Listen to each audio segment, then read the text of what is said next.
We promised we'd be back, and here we are. I've gotten a lot of feedback, Matty Lawrence there. I'm Glenn Crooks on NYCFC Coffee Break Live, but I've gotten a lot of feedback about how everybody really likes the intro music to Yeah, me too. Isn't that, it's really sensational, But it made me think, I have no idea. We have an idea of some of the people who are listening and watching. They'll chime in and ask questions, but if there really are any composers out there and you want to compose an original themed NYCFC coffee break, maybe this will be your big break. Who knows? And I will be happy to consider it for the intro, because everything else that we put out there will probably be a copyright infringement or something. So I don't want to do that. But you have some. We both have some musical friends, so maybe somebody could come up with one. We do, yeah. One of my friends actually soundtracked the score to the John McEnroe documentary recently. Felix White at the Maccabees. So yeah, I know a few people, but I'm not sure that you and I can afford him. That's the only problem. He's got if he's close to you, man, he's got to throw one at us, and you never know. All right, well, beyond the music, we've got. Every week in soccer is interesting. I spent 10 days in Atlanta, as you know. So I don't want to say I was embedded with the U.S. men's national team, because you're really not. You get to go to training and see the first 15 minutes, and then there are press conferences. And I'll have to say all of them were mighty interesting because it's an exciting time, a nervous time, all those different things and adjectives you could use leading into the World Cup. And a little bit later, the word intensity is going to be presented here on our podcast and live stream. And Matty Lawrence, who has played the game a lot more than all of us, is going to talk about intensity, because that word did come up with the U.S. men. So that'll be more towards the tail end. Matty, more recently, the New York City Football Club looked like they were going to get 3 points against St. Louis. And it would have put them right up there with Nashville, near or at the top of the table. New York City still in second place, even though they gave up the equalizer in the 6th minute of second half stoppage time with a minimum 7 given by the referee. And agonizing, dreadful. I get we could go the adjective route on this one too. Yeah. It was rough. It was incredibly rough when you've dominated a game. I watched the highlights back again last night, and I just watched the highlights again just before we came on the show, Glenn. And I've written down all the chances that NYCFC had, the chance that St. Louis had.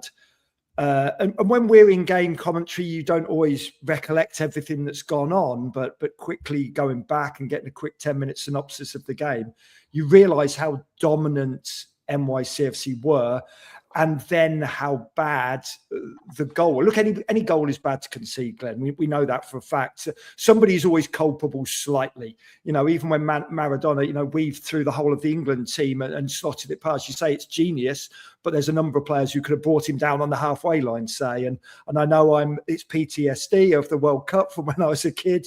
But every goal is stoppable. That is for certain. But this goal was incredibly stoppable, from O'Toole to Freeze to Gustavo and Thiago Martins. If you're going to play it, then I think we can just go through it. It's just a crying shame when you've been so dominant. And then even before that, you can talk. And I said about it in commentary. Fernandez Macau goes through one-on-one with Roman Berkey. And I know in hindsight, it's very easy to say, if he'd have just run off to the corner flag, Berkey wouldn't have saved his shot. The ball wouldn't have gone up the other end. McNaughton wouldn't have crossed it, and the goal wouldn't have been scored. But look, that's hindsight. It's 2020. That's a tough one when you can really... Exactly, absolutely. And I'm not advocating that, but some teams would have done it. Stoke City away at Arsenal, they would have done that. Of course. I do have the goal, but it's with our commentary, so we can't talk through it. Sure. But we can speak after. So everybody watch it closely. This is Brendan McSorley scoring his first for St. Louis City. And it's the one that where they earned a point. You can see how excited they were. Here's a right-footed service towards the middle of goal, and it's in! St. Louis City has equalized in the 96th minute! And a startled, agonizing group in their Excelsior blue and Matt Freeze in his purple And at the death, St. Louis City has gained a point on the road. It's McSorley who's getting the hugs, and it was a service that was free. O'Toole could not close down quickly enough, and Matt Freese got a piece, but couldn't keep it out of the back of the net for New York City. What a ball in this is from McNaughton, the substitute to a fellow sub, McSorley. But McSorley's playing in between the two centre halves. They're both Brazilian, they both speak Portuguese. Apparently they've got a good relationship, and he just sits in between the two of them. And Raul Gustavo watches him run in behind Thiago Martins, and it's a great little deft flick of the head from McSorley. Nothing Matt Freese can do about this. All right, now before I get your further comment on this, you had a lot to say there about the central defenders and how they responded to it, but here's Pascal Janssen and what he thought about that equalizer after the game. It feels like a loss. It's 1 point, but it feels like a loss. So when we came back into the dressing room, it was very quiet. We always finish up like we always do, win, draw, or lose. But the message was, this is on us. You have several moments where you can decide the game. We didn't play our A game overall, but we had good phases and phases that were less good. But to concede the way we did in the final part of the game is something that is simply, how would I put it, impossible. Shouldn't be happening. You have to put your life on the line. You have to make sure you keep this ball outside of the box, block it. But we didn't, and it's a gamble. The guy runs and gets the first touch and gets it in goal, and they get a point from a game where we should have killed it off in a earlier stage. Well, you have to put your life on the line, Matty. Do you know what? I hadn't listened to Pascal Janssen's press conference because I almost felt so sorry for him and the team that I didn't listen to those words. And I've got in my notes here a phrase that Neil Warnock used to say to me, the old Crystal Palace manager. He used to say to me, because I often would play fullback, he said, if your life depended on it, could you have stopped that cross? And the answer, if you ask that question to Kevin O'Toole, if your life depended on it, could you stop that cross? The answer is yes, I could have stopped that cross. He doesn't sprint all the way. He doesn't throw a leg at it. Again, hindsight's 2020, but he could have stopped the cross. He could have blocked it because McNaughton is right-footed. McNaughton is going to just put the ball onto his right foot, and he just swung it in there. Yes, it's a good cross, but he has a lot of time to pick his head up as well. O'Toole could have got there. It's being a little harsh on the defender, yes. But if I was that defender and somebody said to me, could you have stopped that cross? The answer is yes. He could have stopped the cross. That is as simple as that. That's one person being culpable for the goal. And then I stand by the fact that McSorley is just playing in between the two centre halves who know each other very, very well. And Gustavo is really tight into Thiago Martins, but not once has he locked onto McSorley. He hasn't got his arm across his chest. When you're defending, you can just block that run by just putting your forearm across the chest. You don't let them go. He just watched him run in behind. That, for me, that's simply, and he was searching for the word, wasn't he, Pascal Janssen? I would say he was said simply. He said simply. And that was a grand pause. That was a grand pause of major proportions as he was trying to pick the word that didn't take them down in essence. Absolutely. And he said it's simply impossible. And obviously his first language isn't English. He speaks fantastic English, obviously, but I would go with it's simply unforgivable. It just can't happen on multiple players. I thought Carvalho was dropped too deep, and I thought there was too big a gap between he and Gustavo. There was obviously no communication between those two. And I then stand by another thing that I said during commentary is that you've changed up 3/4 of the back line in a game where you're keeping a clean sheet. And I do understand that the sports analysts and scientists know more about the running and the high intensity sprints and who was getting tired and not. But you started with a back four and you ended up with only 25% of them. One of them, Thiago Martins, your skipper, in the same position. You've changed up 3/4 of your back line. I used to hate that as a player.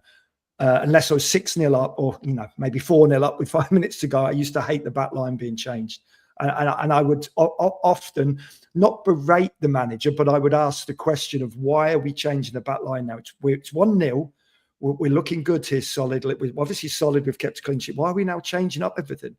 That for me is a question I would have to ask the manager, the head coach, and I'm sure he'd have a number of reasons to come back at me. But I stand by the fact that your defence is not as good if you change up 75% of it during the flow of the game. When you're leading into the last 15 minutes of the game, when you know that St. Louis is going to be on top, you know that psychologically your team drops deep, NYCFC are going to drop deep, and they drop deeper and deeper and deeper.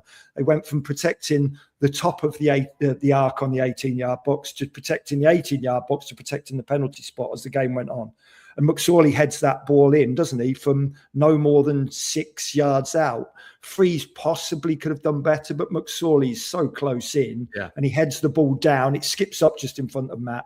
So I'm sure Matt, as a goalkeeper, will say, oh, maybe I could have done better. But there's not a great deal he can do there, Glenn. But yeah, it's... Yeah, there's a lot to that one. There's a lot to it, and it starts with what you said. Nico Fernandez-Mercado could have killed a little bit more of the clock in retrospect, and that's certainly you're just reflecting on things, and it's but Pascal said it simply: impossible, unacceptable, whatever the words are. Exactly. It was just something that could have been prevented with a little bit more intensity and attentiveness and different things like that. So it ends up being a point, Matty, which when you're going to Vancouver, your next match, and I mentioned New York City is still in second. The record is 3-1-2, a couple of draws, 1 loss, and the 3 wins. And Nashville dropped their first of the year, so there's nobody else left without a blemish in the East. Nashville's now 4-1-1. They remain in first, but that's the going to Vancouver, who are coming off an invigorating comeback, 2 stoppage time goals to beat Portland 3-2, and that was in Vancouver. And Sebastian Berhalter, a teammate of Matt Freese on the U.S. men's side, but he's more a candidate, uncertain as to whether he'll be in the 26. Had a fantastic game and scored the game-winning goal. But anyway, that's reflecting on what's happening next.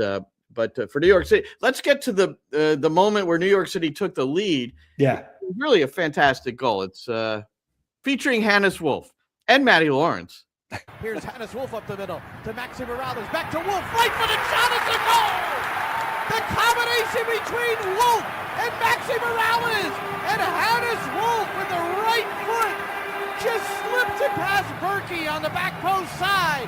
On the deck, firm, precise. And 5 minutes into the second half, New York City takes the 1-0 lead. It's a glorious finish from Hannes Wolf. It's not about any pace, it's just the precision. It's a bobbly little finish, and it beats Berkey. Yeah, and you had mentioned also part of that commentary thread, which I did not include or leave in, was that Keaton Park made a strong tackle, a sliding tackle in the center of the park, but you questioned whether that, and I'm sure it was looked at because there was a potential of a foul in the run up to that goal. But that turns out to be a pretty critical part of it, and Park's being aggressive in the midfield. Yeah, we saw that the referee held the St. Louis centre, so they can only really be of looking over and over again at the tackle. It was a terrific tackle. It's a sliding tackle, but in the modern game, sometimes when a player goes to ground, they're highlighted and fouls are pulled up that I think probably shouldn't be. But yes, it was a clean tackle. I think it was Durkin who won the ball off, and from the tackle, the ball pops out to Hannes Wolf. And I just text you before the show as well. Just before that as well, if anybody goes back, it's at about, I think it's the 49-minute and 45-second mark. Hannes Wolf actually just gets shoved over by the centre half of Roscoe in the centre circle. Just shoved over off the ball. Should be a free kick, but the referee didn't spot it. Play was allowed to go on anyway, which is great. But quite often players, especially modern-day footballers, will lay on the ground and whine and roll around and whinge. He gets pushed over for no discernible reason, picks himself up, gets himself into a good position and can pick up that loose ball from the tackle. So you see that? Was that in the highlight? That was not in that highlight. Okay, No, right. You have to go back. All right. But if you look at the passage of play just before the sliding tackle from Keaton Parks, he gets pushed over. And so often you see players, as I say, just roll around or gesticulate to the ref, but he gets straight up. And I love that because he gets straight back up, he's into a good position, picks up the loose ball, and then he can turn, he opens his body up and runs at the defenders. Lovely 1-2 with Maxi Morales. It's a brilliant goal. It really is. It's a brilliant team goal. Even though only 3 players touched it, it feels like a team goal. And the finish was great. He didn't strike it particularly well, but you don't have to strike the leather off it or the plastic cover off it anymore. You can just precisely pass it into the back of the net, and he does that. It's a great finish. I was pleased for him because he works really hard, Hannes Wolf, and doesn't always get the end product that he possibly should as well at times. And quite a ball for Max. So Maxi Morales has 5 assists. So he's co-leader in MLS, and he's got a goal. So he's got 6 goal contributions in 6 games. I mean, what can, it's hyperbole from one end because we're always talking about him, and it's superfluous maybe because it seems excessive, but I don't think so. It's not. And the reason it's not excessive is because of the longevity of his career. It's because he is 39, and we also, age is only a number. If you're 16, we'll see the New York Red Bulls later on, maybe. If you're 16, you're good and you're good enough, you're old enough. That's it. And Maxi Morales is 39. I was playing professional football at the age of 38, and I would creak out of bed every day, and not at the high standard that he was playing at, or he is playing at. I'd creak out of bed. It takes so much longer to recover. It takes so much longer to warm up. You have to look after yourself so much better. And the fact that he's overcome the ACL injury, and I know we talk about it all the time, but it's amazing. He's overcome an ACL injury at the age of 37, and he's come back. He looks fitter and better than ever. I think he's lucky that he never was a player of pace, so he's not lost a yard of pace because he didn't have a yard of pace to lose anyway, and I mean that sincerely. That's not a tongue-in-cheek jibe at him. It's great for him that he's not lost anything. And to produce every single game is quite phenomenal, Glenn. It really is at that stage of your career, at the highest level as well. And he plays nearly every minute of the game as well. It's quite incredible. It's a testament to how he looks after himself. What did we say? I don't have it in front of me. I believe that was his 44th consecutive MLS It was 44th. start. You said that yesterday. Yeah, I know. That's regular games and MLS playoff games. Really crazy. All right, so 1-1. That's at Citi Field, the first time in Queens. And remember when we rolled in, Matty, we got a chance to see, a little bit of when I got to the parking lot. Yes. There's Etihad Park to the right of Citi Field. Pretty cool. And while I was driving in, I just kind of, there's Citi Field on the right and then Etihad Park on the left. So it's more than a remnant now, Matty. It's actually here. I catch the 7 train in. And I didn't get that view, but I got a pretty good view. I just find it amazing that it's so close. There's just that road. It's just like 20 yards separate. I'm sure it's a little bit more than that, but it looks like it's 20 yards apart. And now you see the true nature of the stadium and the true size of it and the shape of it. And look, I cannot wait. The same as everybody, same as the players, let's be honest, cannot wait to get inside that stadium. And they can't wait to have, because yes, they call Yankee Stadium home, but then they go to Citi Field and they call that home. This will be home, Glenn. This will be Fortress New York City FC. Yeah. Their pegs will be the same. It will be their pegs. It won't be Aaron Judge's peg.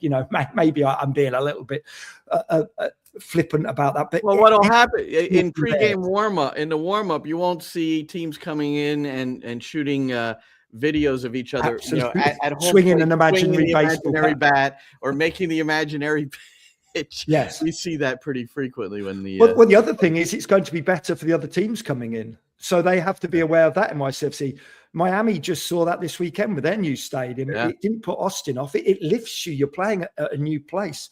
I remember I played one of my last games of professional football at the Amex Stadium, Brighton and Hove Albion's home ground. It opened by 2 months. And we were a lower league side at Gillingham, and we played Brighton, a much higher opposition in the Carabao Cup as it is now. And it just lifted us. We lost 2-1, but it was a really close game. It just lifted us. It was a carpet. It was brand new. It smelt brand new, and it just automatically lifts you as an opposition player as well. So it's not all sweetness and light going into that new stadium. I mean that sincerely. It will lift the opposition players as well. They will feel that they've got a greater parity because they're not having to get used to playing on this, misshapen football field in a baseball stadium. Well, we've got, you talked about the Miami New Stadium, and that's what it's called, NU Stadium. Yeah. But Martin here put out a post, and we mentioned Maxi Morales earlier, so he kind of digitally performed some magic here, and he would like the Morales District to be added to Etihad Park. It's Lionel Messi does have a stand. There you see it, Leo Messi's stand. And will there be a Morales district? Boy, there's all kind. People want a statue. They want a stand named after him. Well, at least the statue doesn't take up too much bronze. It'd be a lot cheaper for him than it would be for Matt Freeze. So yeah, why not? That's true. That statue would be good. I could stand next to that statue. Yeah, exactly. Look him right in the eye. A tower over it. Exactly. Well, Inter Miami. Let's get to some miscellaneous MLS. And 2-2 is the final there. But how appropriate you would have to say that Messi scores the first goal in the new stadium. That tied it up 1-1. Austin goes ahead. And then Luis Suarez off the bench. He can hardly move. And he scores the leveler. So Messi and Suarez score the first two goals in the new stadium. And they do get a draw. And like you said, Austin was pretty sharp in that game. Yeah, it could only have been scripted better if Messi's was the first goal because Austin scored first. Right. But yeah, Messi's was the first Inter Miami goal. And you're right about Luis Suarez. We talk about a testament to Maxi Morales looking after himself. Poor Luis Suarez has 2 or 3 injections every game before he can play. He can hardly move, but that shows you, even though he doesn't need the money at all, he doesn't need the plaudits, he's won pretty much everything in the game, he wheels, and he truly wheels himself out every game. Because you see on that knee, I can't remember if it's the left or right knee, it's really, really troubling him and has done for a number of years now. So I just love that true love for the game. He keeps on going as long as he can. So for him to score as well. So maybe he'll be, that's in the stadium's in Freedom Park, but there are other fields around there. So maybe when his days are done, he'll be playing pickup at Freedom Park, not in the stadium, but maybe just outside the stadium. Yeah, absolutely. Look, it never leaves you. That's for certain. That desire, that want. But yeah, you just worry a little bit for Luis Suarez with all those injections, whether he'll almost be walking properly, in 10 years' time. But just goes to show you put your body through a lot as a professional athlete. Yes, you get the rewards financially. But to put your body through that much for somebody like Suarez and Maxi Morales for that matter, it shows their true love for the game. This is not for financial gains when they're coming to this stage of their career. It's just for pure love. Well, one guy that was at the game but is normally covering it for what is now a podcast that he hosts, and he's been on our show before, not this particular one because this is brand new, but he's joined Matty and us and I on podcasts before. Franco Panizo, who was denied a credential. He applied for a credential, was denied the credential. Apparently, reportedly, he's been to every home game since the inception of Inter Miami. But what Franco does is he tells what his truth, which is sometimes deemed overly negative, I'm sure, by the club. There hasn't been an explanation yet. But it was when I first read it, it was startling because I know I read his stuff. I listen to him, not every single thing, but he's been both positive and you'd have to say negative in regard to certain things surrounding Inter Miami.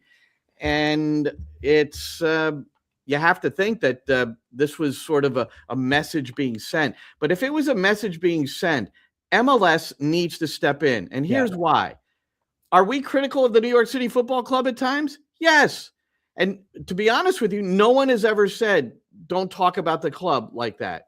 Because when things are going well, we're right on board with that as well. Yeah. We're just describing what we see, what we understand. 5 decades of coaching for me, over 3 decades plus of playing professionally for you.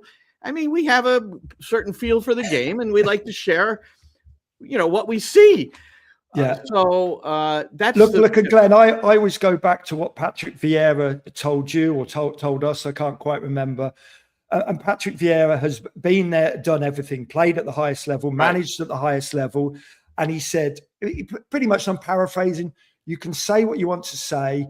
You can say whatever you want to say. You can be as critical as you want to be, but if you're going to be critical, you need to come up with a solution So if you're saying that substitution was wrong, say that substitution was wrong.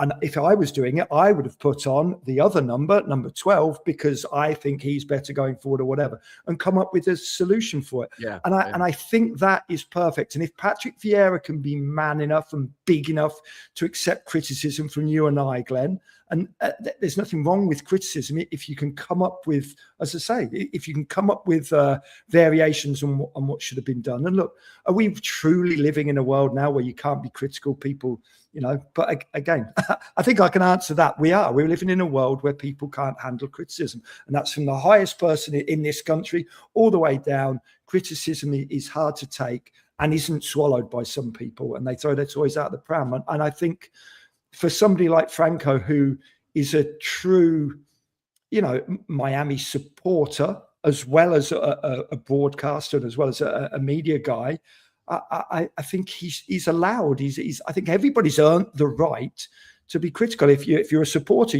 by paying your money, you've earned the right to boo, because you've paid your money to go in. You're helping to fund the club.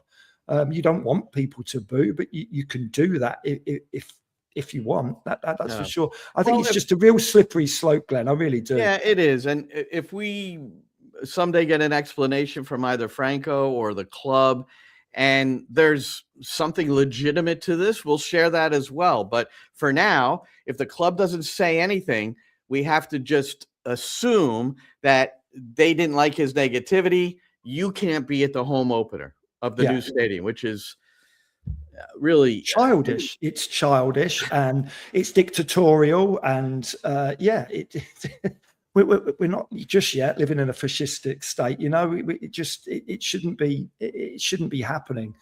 Just from what I can see from Franco, and I don't follow everything he writes, but it's mild criticism and warranted criticism. I think at any football club, criticism is warranted because nothing's perfect. That's the whole point. That's why when Pep Guardiola wins a game 6-0, he'll still run out onto the pitch and grab Phil Foden or somebody and start gesticulating and saying, this is what you could have done here, because nothing's ever perfect, even when you've won. There's nothing wrong with criticism, in my opinion. Yeah.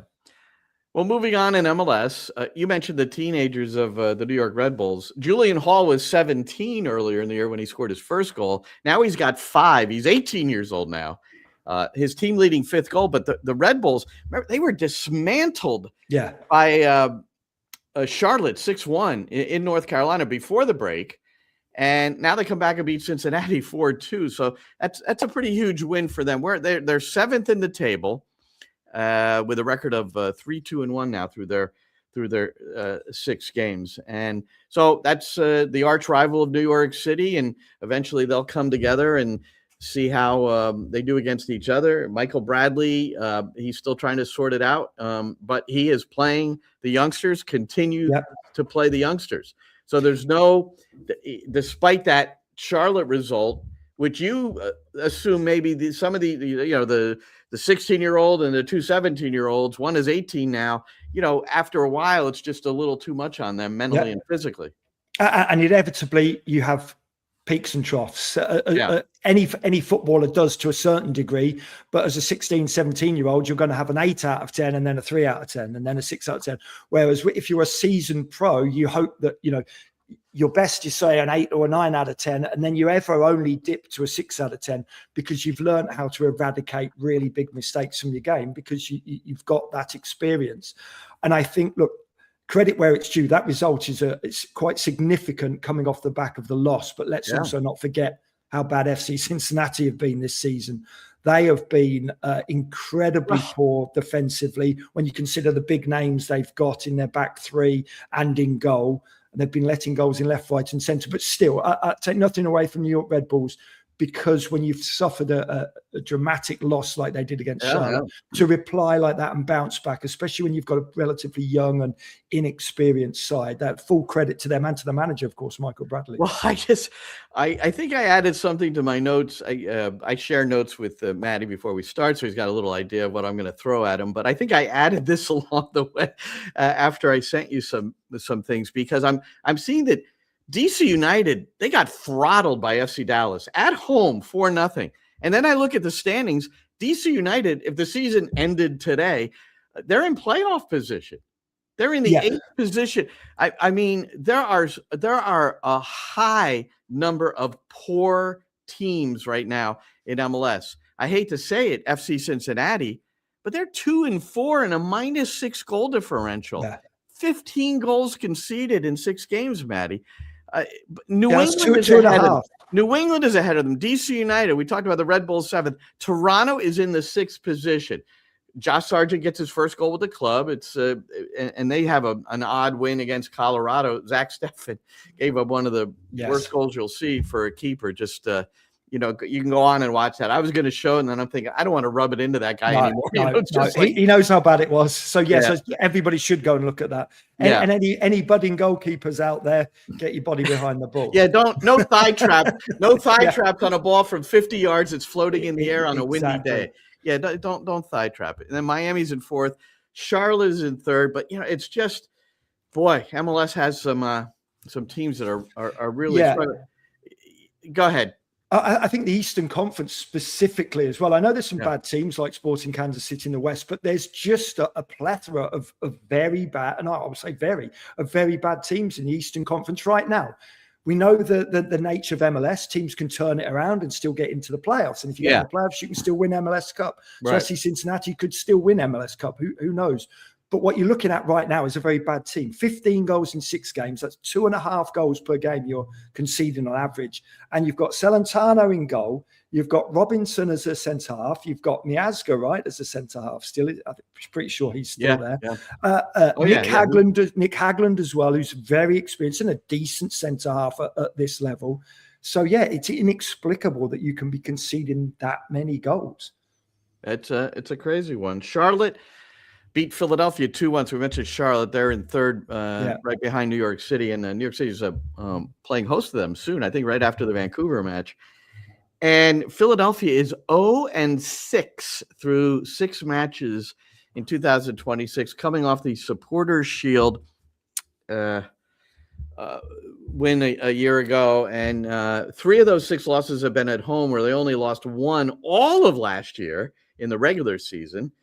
And we know New York City got there in the playoffs and won. So it's been a long time since they've won a home playoff game, because you go back to that playoff game that New York City won. I thought I'd put this note in. Zaha scores the game winner for Charlotte, and he also got his 5th yellow card in 6 games. So he's sitting out. Boy, what a surprise. He's sitting out their Nashville game. That's a huge game. They got Nashville next. And Nashville lost to Chicago. It's the first loss for Nashville. This is a game that finished 1-0. The one goal was scored 17 seconds in by Philip Zinkernagel. And then that was it. So that was bereft of goals after the very early strike there. So, and then you mentioned teams in the East struggling. How about Orlando?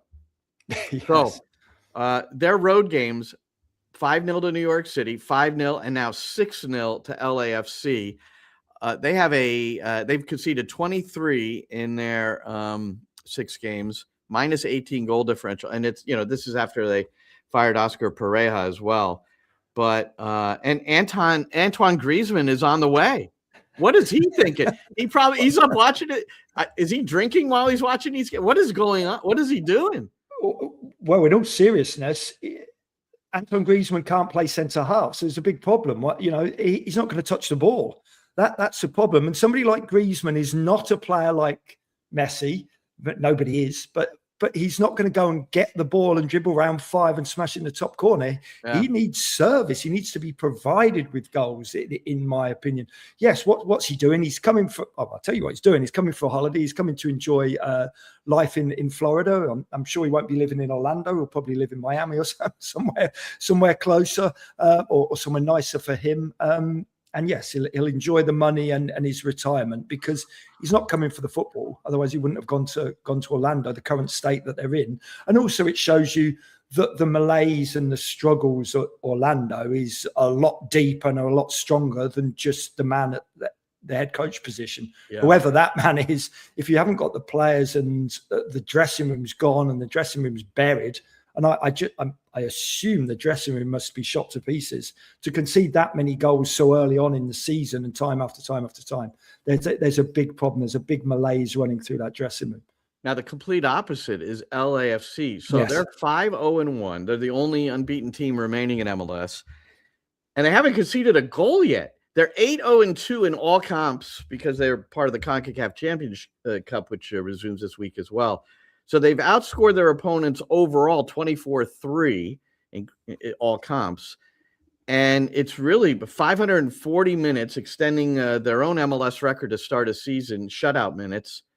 Dennis Bouanga got his 5th MLS hat trick, which is remarkable. Yeah. And then Son had 4 assists in the first half. So he set a club record. And Jacob Schaffelberg, I forgot they had him. He's back from injury. He had an assist. We've seen him play in person. He's a player with Toronto, and he's a player. They are loaded. They're coached by Mark Dos Santos, who I thought all along was going to be the right choice. And you'd have to say he was. And man, oh man, LAFC. They've been the team's been cultivated really there, and when they've brought in the big hitting players, Bouanga and Son, players like that, in my opinion, they've done their due diligence. I know Giroud was a massive miss. I'm not sure quite what happened with that. I would never have brought somebody like Giroud in, but Bouanga and Son. They are just so good, Glenn. They're so good, and they're such good teammates. Forget they're good players. They're good teammates, and they have a real will to win and a desire to win. Son, wherever he would be in the world, is always going to give 100%. And I know that's a cliche, and I know that should be the bare minimum of a footballer. And we'll talk about intensity a bit more, I'm sure. But when you saw Shaqiri or Schweinsteiger or Pirlo or Lampard or Gerrard, the intensity was never there. That will to win, the desire had dissipated, had left them. But Son, I just love his self-motivation, his own personal drive. The money's great, of course, but he doesn't need the money. He's been earning terrific money for well over a decade now. And he could have easily been at LA like Giroud was and enjoying the holiday and putting his feet up while earning whatever he's earning, $7 million a year, because lots of other players have done that. Well, Giroud's the outlier, though. Giroud's he is. Remember, the outlier. There was Chiellini, Vela. So they have, obviously. Right. Yeah. So they've done well with the high profile guys, except Giroud. And I guarantee they've done their due diligence. They've really found out the backstory of the players and spent a lot of time with them to make sure that they wanted to come to MLS, to LA specifically, for footballing reasons, not just for the lifestyle and the weather and the money.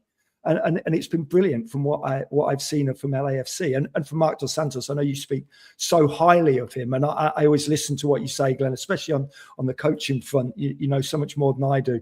But for Dos Santos to go in there and have that really positive effect is great to see.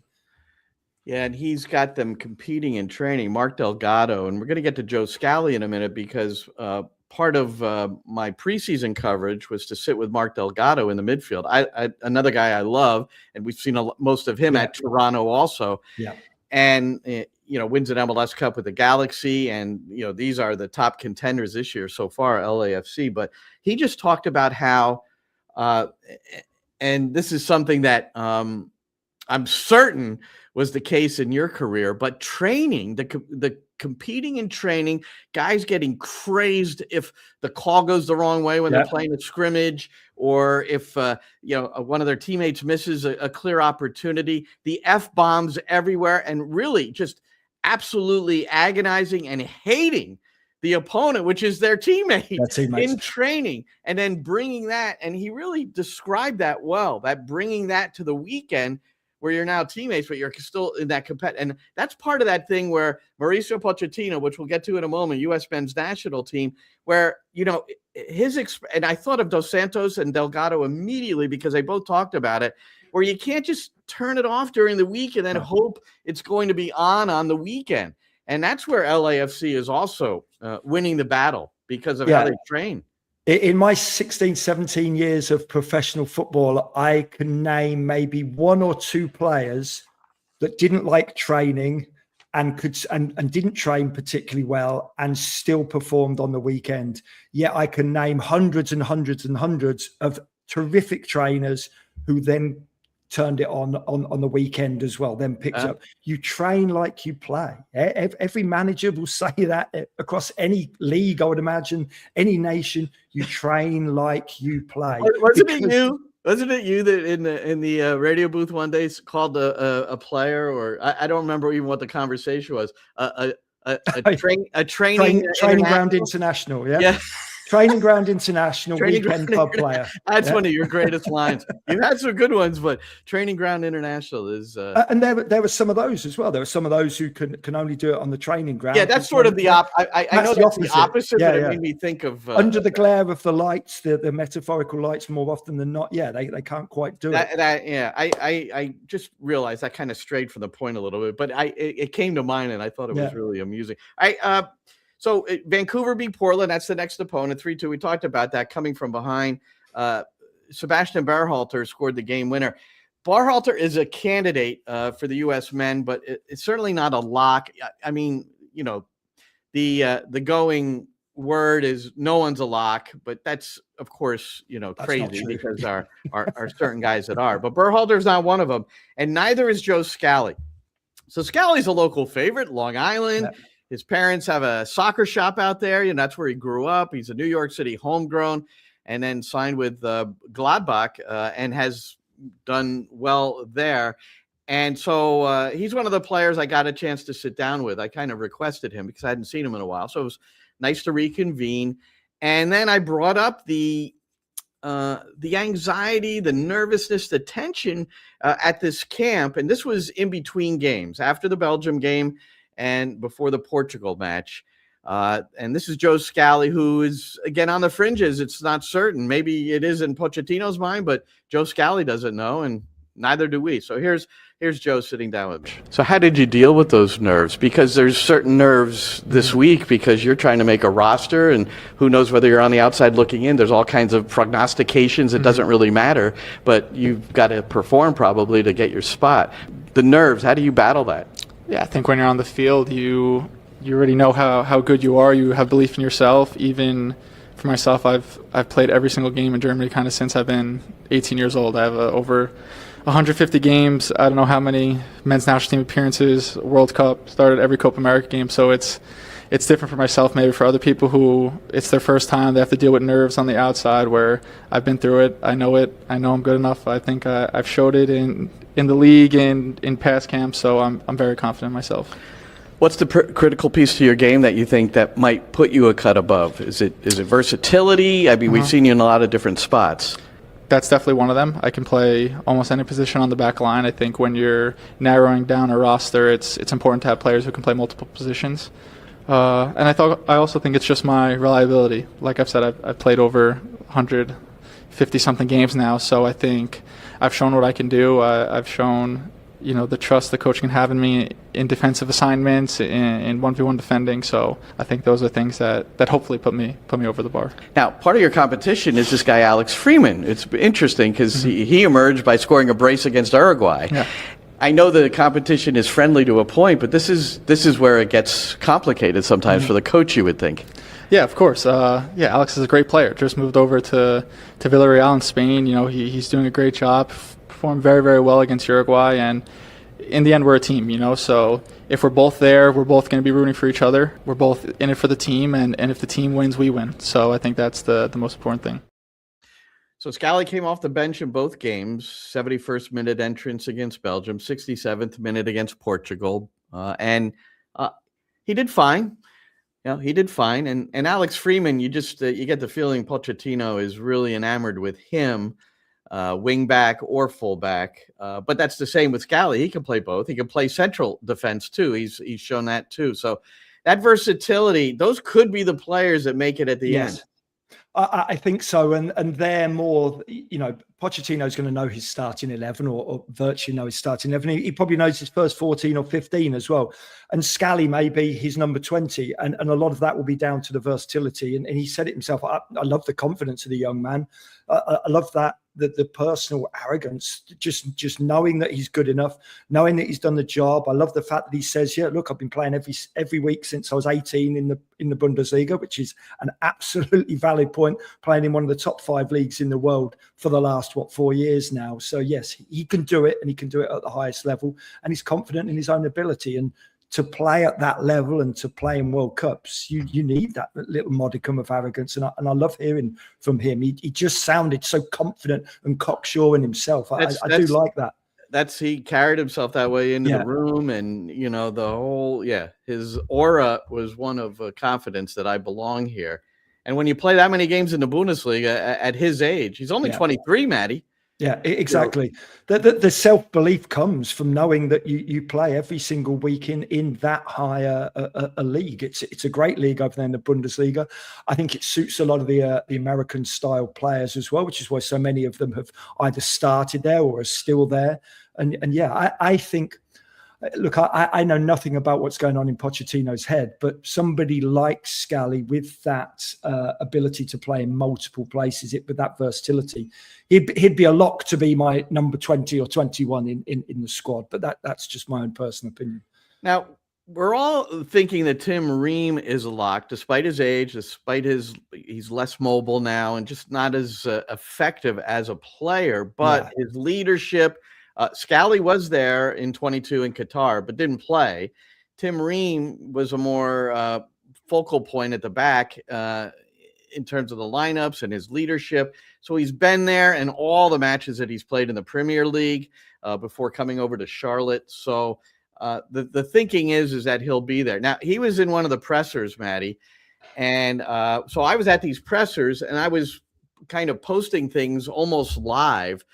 And after the Belgium game, 5-2 loss, and second half in particular, and this is somewhat old news, but we haven't had a chance to talk about it, and I want your opinion in particular as a former player. But intensity is being addressed with the US men after the Belgium loss. That's what I wrote on my post.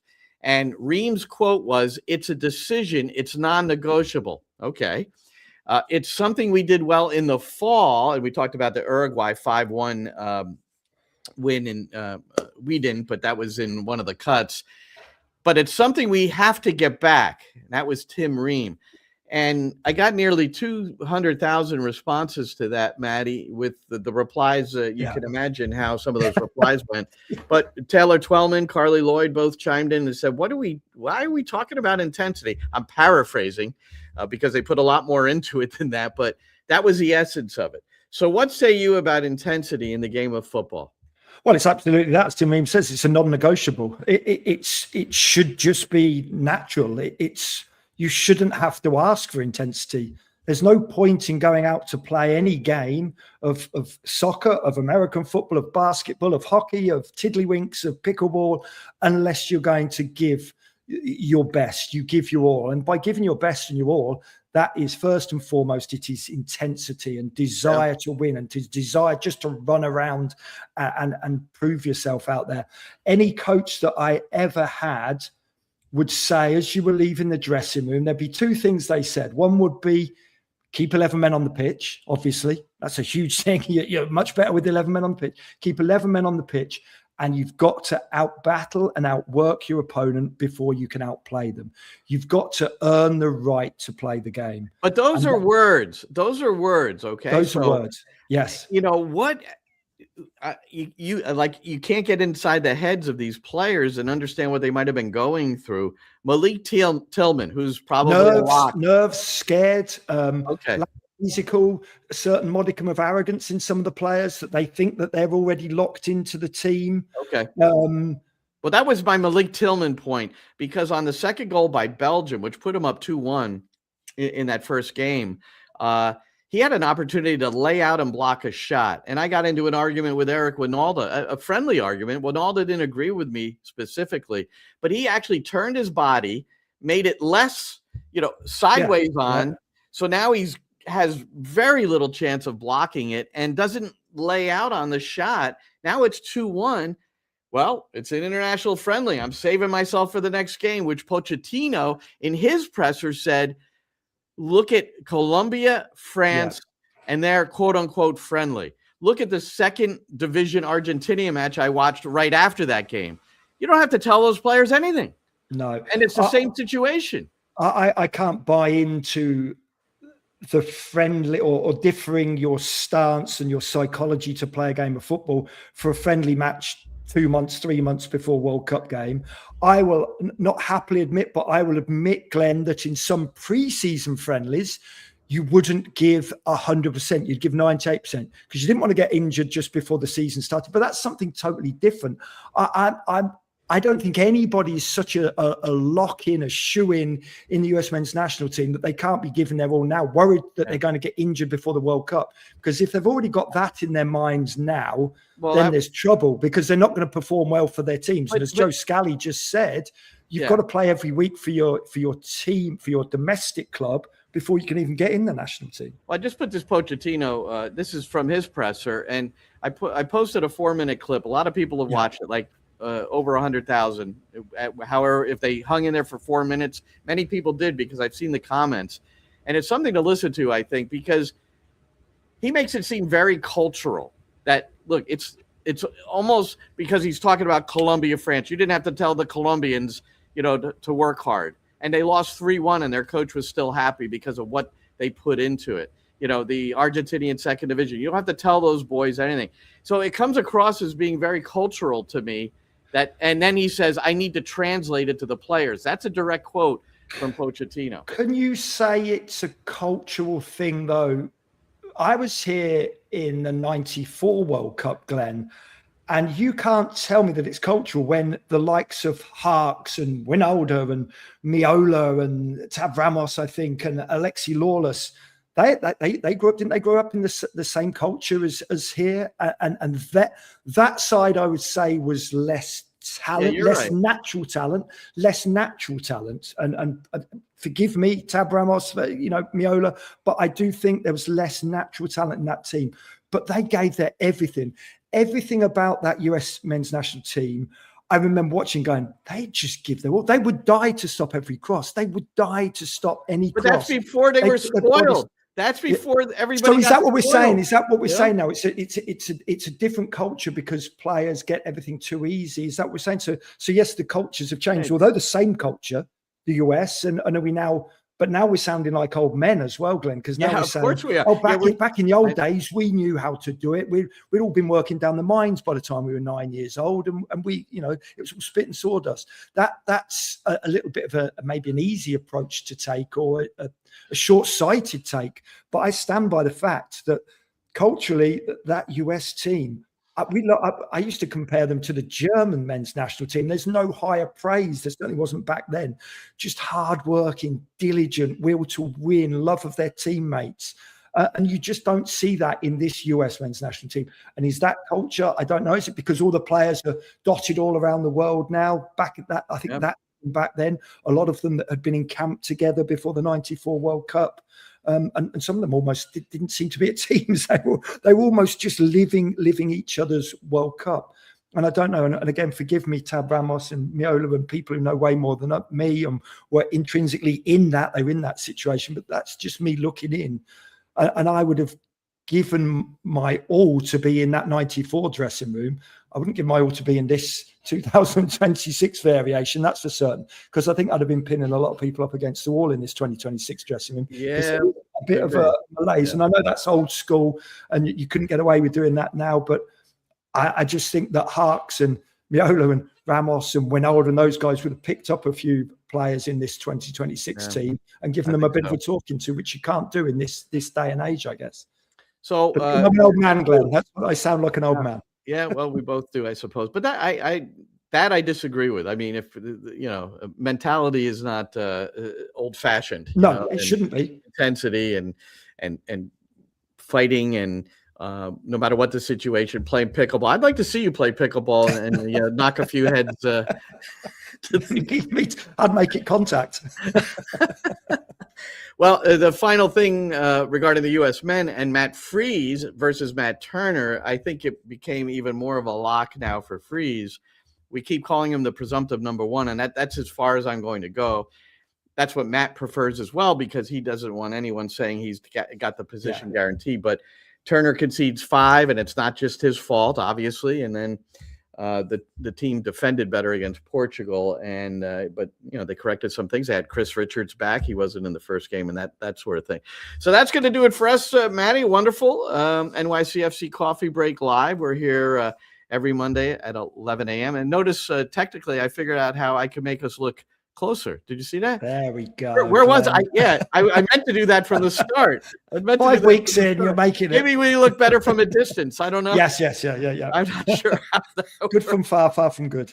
Yeah. So we'll be on the air coming Saturday, Vancouver. It's local, so it's not a late kickoff locally like it normally has been in the past. It's an afternoon game out in the Pacific Northwest, but it'll be a 7:40 kickoff. Our airtime 7:15, and we do a stream just like this prior to the game, an hour before kickoff. It'll be 6:30 with NYCFC pregame live. So, Matty, good to see you. Good to talk to you, and have a great week, man. I would. You too, and everybody else out there.